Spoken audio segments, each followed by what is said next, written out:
Part 1. The Pain of Mediocrity. Have you ever felt it?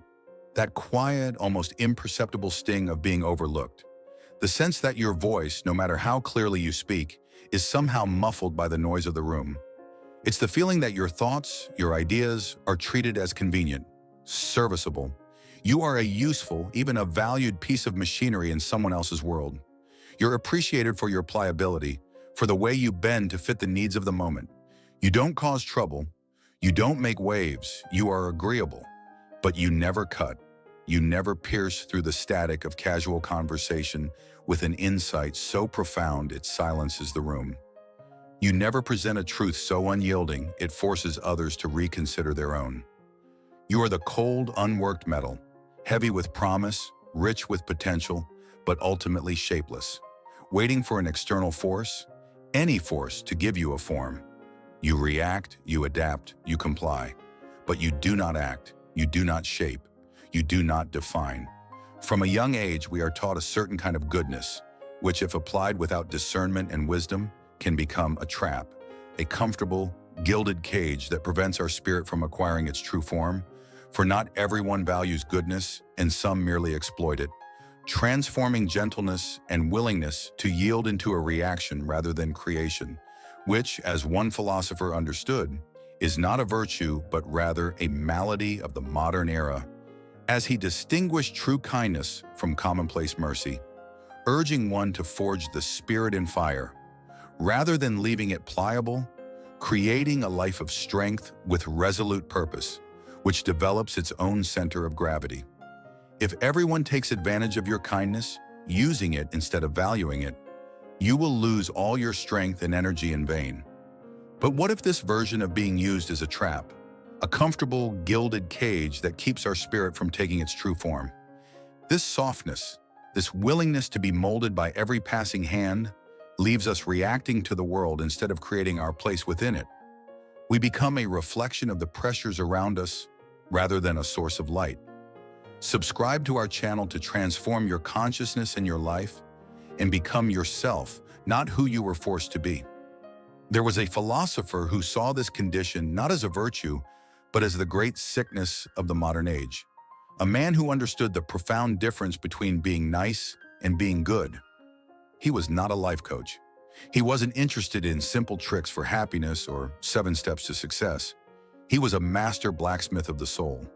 He saw the raw, untapped potential in the human spirit and knew it wasn't meant to be left to just anyone.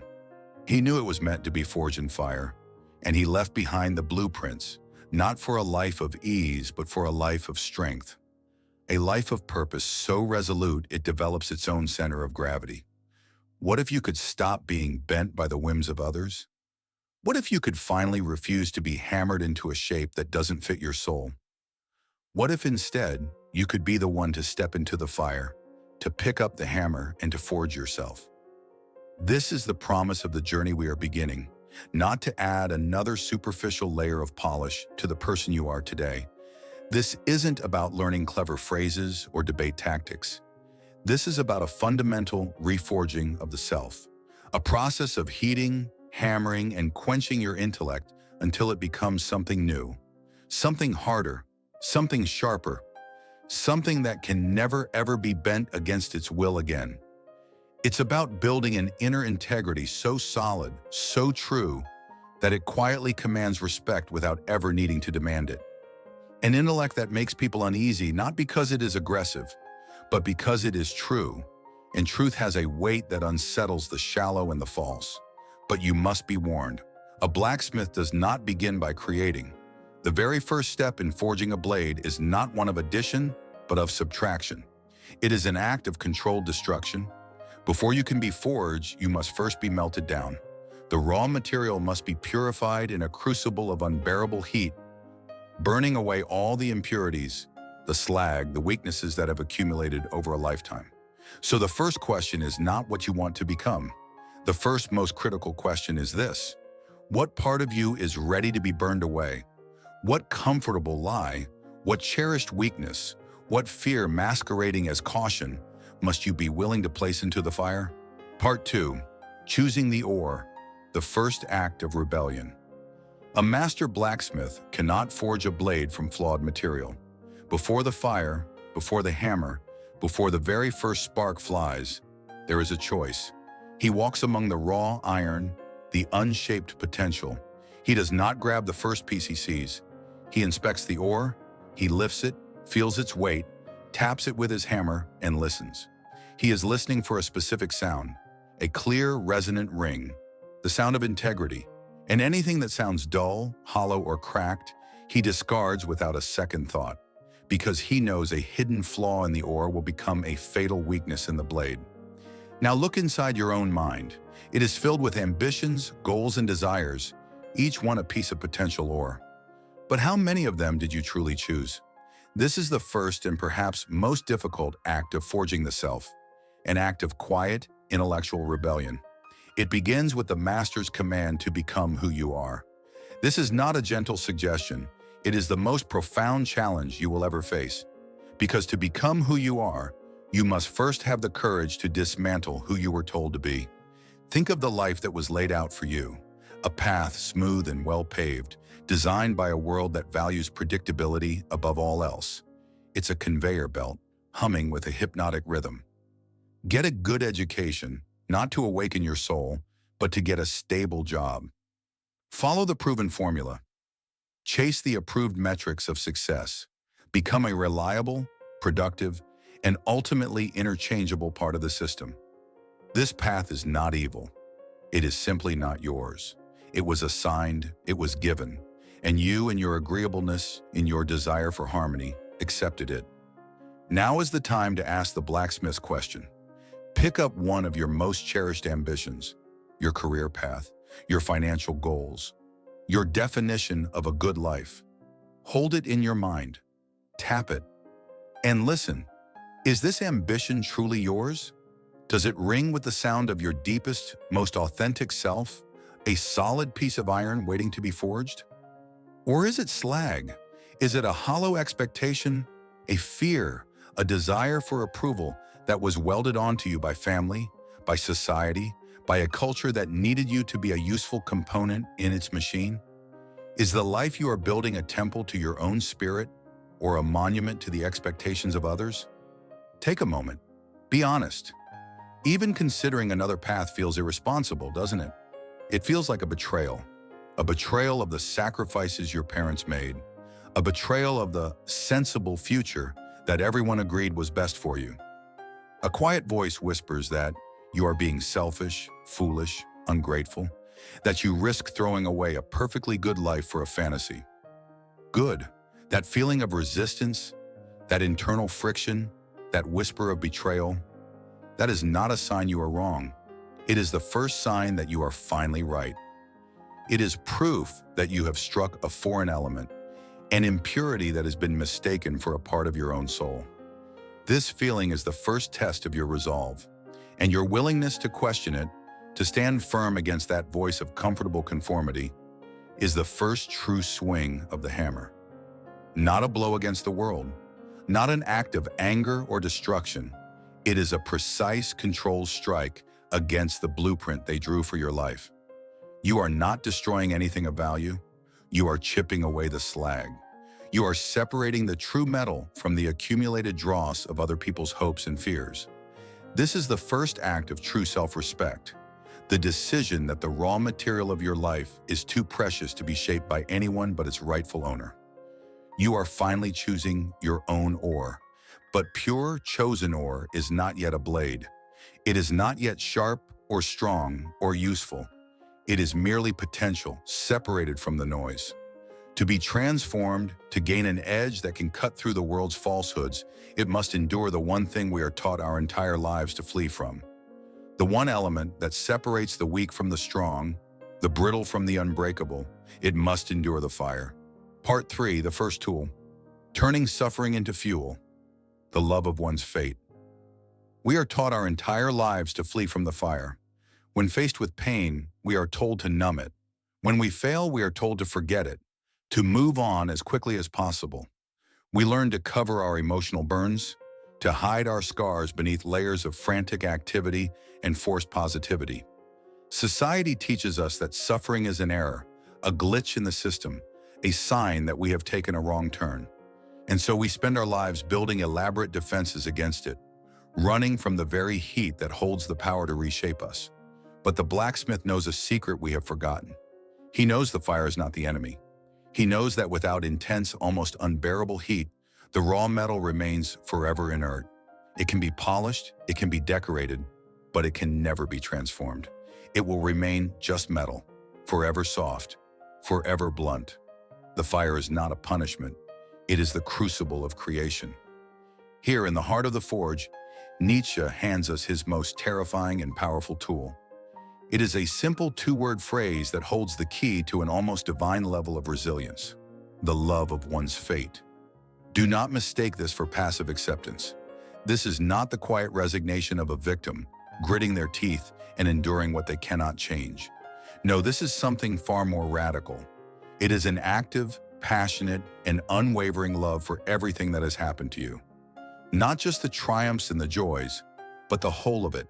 Your failures, your heartbreaks, the betrayals that cut you to the bone, the moments of profound shame that you wish you could erase from time itself.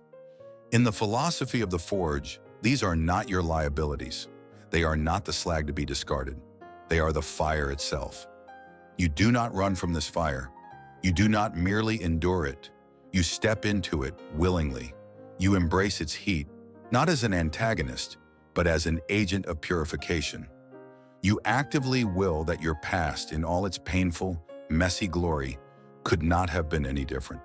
Because that heat is the only thing hot enough to burn away the impurities of your spirit, the vanity, the fear, the anger. It is the only thing that can make the very substance of your intellect malleable for the first time, ready to be shaped not by others, but by you. I want you to try it. Right now. Go to that place in your mind you never visit.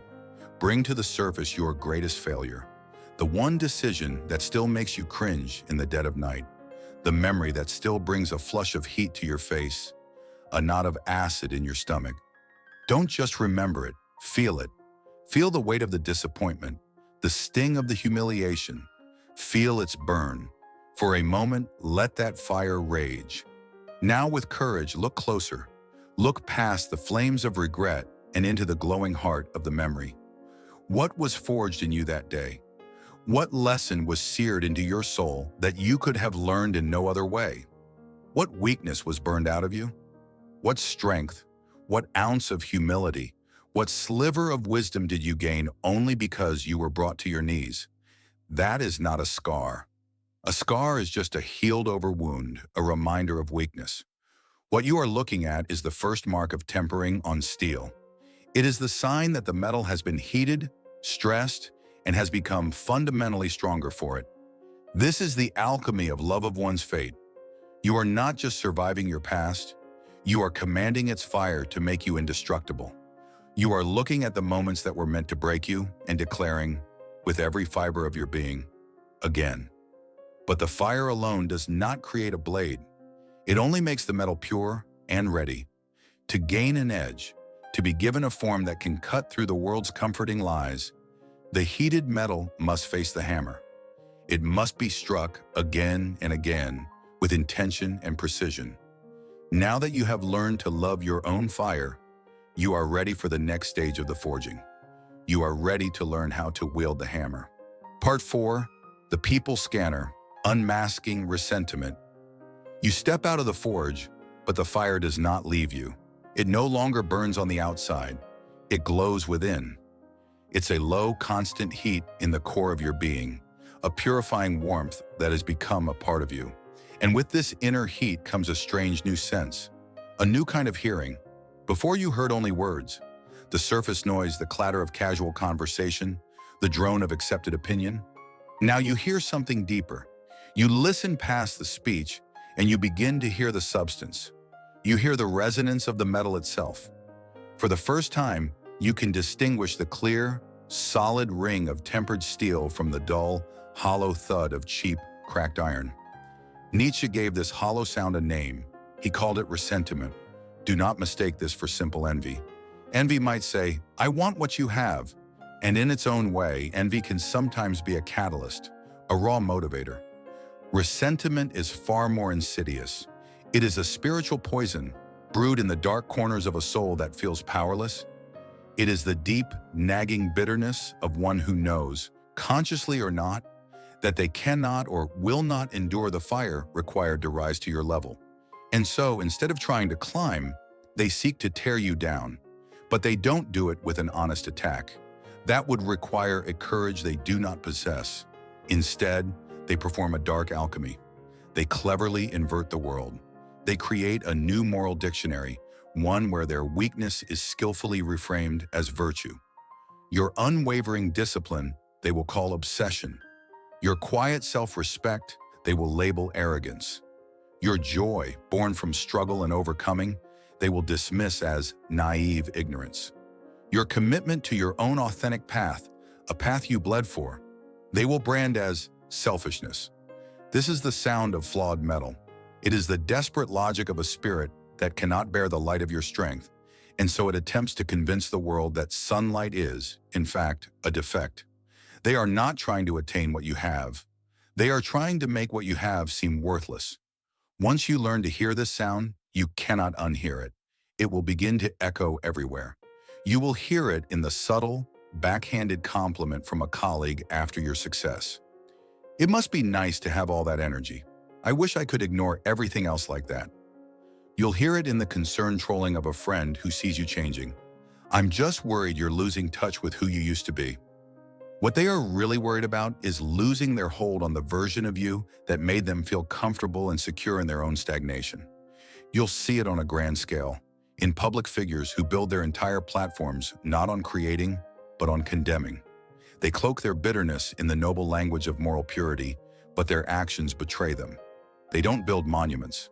They only know how to tear them down. And here, your intellect begins to sharpen into something new. This is not about becoming a cynic. On the contrary, it is about becoming a diagnostician of the soul. Your heart does not grow cold. Your vision simply becomes impossibly clear. You are no longer the target of their words. You are an observer of their inner poverty. You begin to feel not anger, but a kind of profound, detached clarity. You understand that their criticism is not a reflection of you, but a confession of their own lack. This is the first reason people will start to feel uneasy around you. Not because you are aggressive, not because you are judgmental, but because your very presence becomes a silent mirror. In your quiet integrity, they are forced to see their own compromises. In your forged strength, they feel the hollowness of their unexamined lives. You don't have to say a word. Your very being, the calm fire within you, exposes the lie behind their carefully constructed truth. You hear the crack in their metal, and it unnerves them, because you are living proof that a stronger, truer way is possible. But seeing the sickness in others is one thing. Recognizing the source of their poison values is a profound step. It is like discovering the compass you were given at birth is deliberately pointing south. What, then, do you do when you realize that this philosophy of resentment wasn't just used to build a few broken individuals, but an entire moral system? A system of good and evil designed to keep the eagle in a cage, convincing it that its sharp talons are wicked and its powerful wings are a sin? Part 5. The point of no return. Gazing into the abyss. For centuries, the rules have been set for you. A clear, stark line drawn in the sand. This is right. This is not right. This is noble. This is base. We accept these labels as if they were laws of nature, as permanent and immovable as gravity. But the master blacksmith, the one who is not afraid of the fire, looks at this line in the sand and asks a quiet, devastating question. Who drew this line? And more importantly, who benefits from me believing it is real? This is the point of no return. This is where the intellect, purified by fire and learning to hear the truth, must confront the very foundation of its world. Nietzsche lays before us the two great currents of human values that have shaped history: slave morality and master morality. Slave morality is born from the forge of resentment. It is the ingenious invention of the herd, of the unworked metal, of those who are unable or unwilling to endure the fire.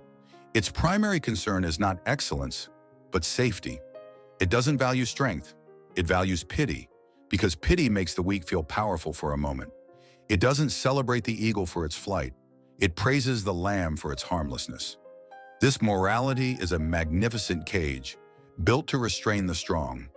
It takes the very qualities of the master, the ambition, the self-discipline, the joyful embrace of a difficult life, and relabels them as sins, arrogance, selfishness, pride. Its ultimate goal is to level the world, to sand down every peak of human potential until all that remains is a flat, predictable, and safe horizon. Then there is the morality of the master, the morality of the creator, the artist, the blacksmith. This is the morality of the one who takes full responsibility for their own soul. The master does not look to the outside world for a definition of what is right. He looks within. He does not ask, is this action approved by the herd? But why does he do this? Because the so-called herd can be mistaken. For example, if in your heart you feel a desire to hear God, to know Him, to find Him, but your environment is atheistic.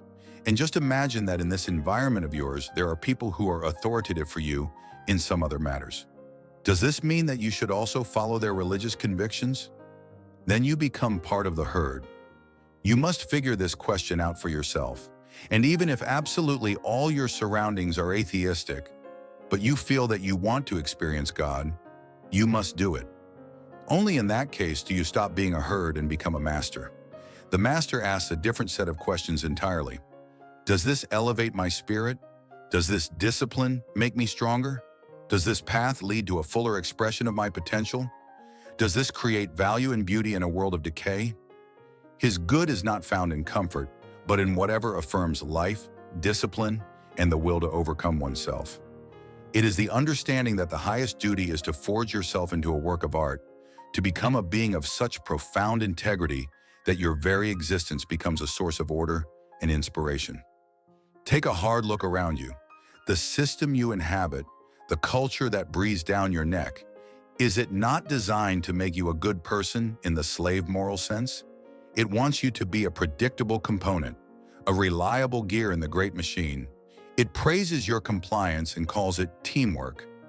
It encourages your dependence and calls it community. It teaches you to shrink from your own power, convincing you that the desire to rise, to be exceptional, is a moral failing. It is a world that wants you to remain soft, manageable, and eternally in need of its approval. So the ultimate question is not about choosing between a prepackaged set of rules labeled right and wrong. The question is far more fundamental. Who holds the hammer in your life? Will you spend your one precious existence being shaped, beaten, and defined by a morality that was designed to keep you small, to keep you safe in the herd? Will you allow the sound of flawed metal to set the tune of your life? Or will you dare to do the most terrifying and noble thing a human being can do? Will you dare to pick up the hammer yourself, to stand before the anvil of your own soul, and begin the work of forging your own tables of value? This is the choice. But if you choose the hammer, you must understand the price. The forging is almost complete. The blade has been purified by fire and beaten into shape. It has an edge. It has a purpose, but it is not yet finished. Now comes the most violent, most solitary, and most transformative stage of all. Now comes the quenching. Part 6, the overman, the blade's purpose. In the echoing silence of your newfound solitude, a question begins to form. It rises from the cold, hard certainty of who you have become. For what? Why endure the crucible of fire, the relentless blow of the hammer, the violent shock of the quench? Was it all just to stand alone, a finely crafted but ultimately useless object? Was the goal simply to be hard, to be separate? No. A blade is not forged to become an ornament. It is not made to be mounted on a wall and admired for its sheen. That is the fate of a showpiece, a thing of vanity. A true blade has a purpose. Its hardness, its edge, its very existence is for one reason only: to be wielded. Here, at the culmination of the work, Nietzsche hands you the reason for your struggle. He gives a name to the purpose of the forged soul: the Übermensch, the overman. Banish from your mind the image of a comic book hero or a ruthless tyrant. That is the world's crude caricature, born from the very resentment you have learned to hear. The Overman is not a final destination you arrive at. It is not a static state of perfection. It is a direction. It is a process. The Overman is the philosophy of the bridge. It is the living embodiment of eternal self-overcoming. Think of the master blacksmith. After weeks of fire and sweat, after pouring his soul into the steel, he creates the most perfect blade he has ever made. It is balanced, sharp, impossibly strong. Does he hang it above his hearth and declare his work finished forever? No. A true master feels a divine and restless dissatisfaction. He looks at his masterpiece, and his love for the craft, his will to create, instantly shows him how the next one could be even better. He learns from the process, and that very learning becomes a sacred obligation to begin again, to aim higher. The purpose was never just to have the blade. The purpose was, and always will be, the act of forging. This is the purpose of your newly forged intellect. Your life is no longer a nervous journey towards a safe harbor.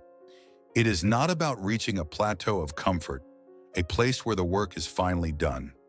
That is the morality of the herd, to find a peaceful pasture and rest until the end. You have chosen a different path. You have chosen the path of the Creator. Your life is now the forge. Your purpose is the endless, joyful, and demanding craft of self-perfection. Every time you face a choice and deliberately pick the harder path, the one that demands more discipline, more courage. Every time you consciously take a moment of pain, of failure, of loneliness, and instead of fleeing from it, you transmute it into fuel for your inner fire. Every time you stand firm in your own chosen values against the immense pressure of the crowd, you are doing more than just surviving. You are engaging in the highest art form there is. You are the blacksmith and the steel, the hammer and the anvil. This is the blade's true purpose. It is not to cut others down. That is the work of a clumsy butcher. It is to cut away everything within you that is not true. It is to carve away your own limitations, to sever your ties to your own lesser self, to shape your own life into a testament of what a human being can become when they take full and loving responsibility for their own spirit.